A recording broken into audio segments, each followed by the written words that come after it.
So, Yeah. there's a lot to unpack in that. Yeah. Went almost an hour, it felt like. It did. Yeah. And there were parts of it that were really great, and there were other parts that were rather corny. You mean the key, for example? That we actually were glad it didn't go the At least way. the fans didn't help them. Right, Yeah. right. Going into the crowd or anything like Matthew that? would pause because at the end, the chap that came out at the end. Pete No. But the guy who locked Pete Dunne in. Bobby Fish. Bobby Fish. Okay, so Bobby Fish came out of the cage, and he had a chain and lock, and he added the extra chain and lock to Pete Dunne's cage, so that when the 3 minutes was up, they could unlock one lock but not the other, because he threw the other key, just off into the vicinity of the audience, not into a ravine or an endless abyss that they might have in the Staples Center, but just off near into a group of people who just could have easily. Oh, you guys dropped this key. Is it? Oh, it's for that. You're going to need that, aren't you? So they waited around for 3 minutes. Then they unlocked Pete Dunne's first lock, and then just on a whim, I guess, tried the key.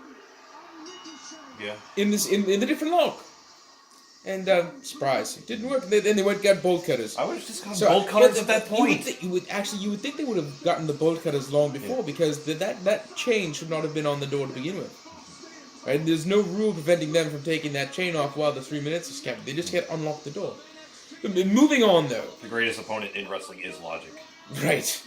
Moving on, though, when Pete Dunne did get in, he grabbed a hold of Adam Cole and was almost like he was going to pull him out of the ring, which would have made a lot of sense, because could have just eliminated him right there and won the match for his team. Yep. Didn't do that, though.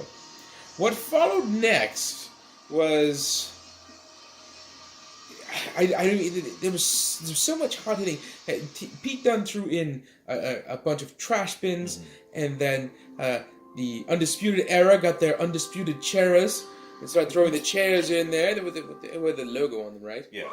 And they should be on the shopzone.com soon. Soon, Yeah. Hopefully, I get my 5. So they lined up. They got a table in, nice and smooth, as Matthew pointed. It was as smooth as he ever seen a table go into a ring, let alone a cage. Yeah. Not the same luck for the second table. But they did manage to smash both the tables in both very, very good spots. The second one being the jump from one ring to the other from that rather large chap from the War Raiders. Yeah. Oh. And they tried to eliminate Ricochet, the Undisputed Era did, so they could... There's a lot to unpack in this match. This match had a lot going on in it. But it finally came down to Ricochet and Pete Dunne both going in for the cover, getting the 1, 2, 3 for their team. Bit of a surprise. We thought that the Undisputed Era were going to be the ones that would go over in this situation, but that was not the case. But still, the match was really great. Yeah.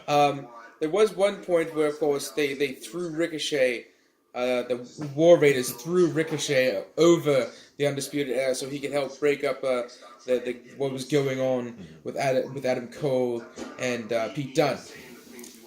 That was a little corny, but I could live with that more than I could live with the WWE Universe helping to find the key. Yes.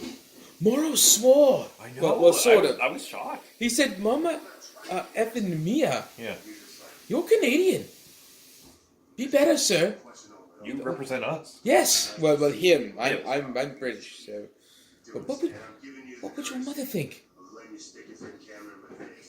You think of that, Mauro Ranallo. You think of that.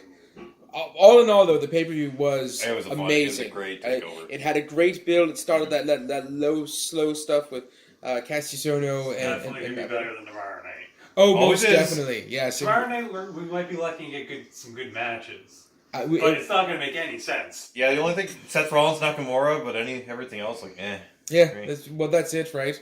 But this was really great, and I had a great time watching it. Oh my goodness, that everything about it. Like I said, it started with a little slow low, and then it just kept building and building and building, and an amazing crescendo in the War Games main event. Yeah, good way to have a show. Most definitely. So, those are our thoughts on NXT Takeover War Games 2 Electric Boogaloo. I've been Montrose Milkington III Esquire. This is Ryan Gilbert, and with us was Matthew, who was adding opinions and also cooking chicken. So, thank you. More later.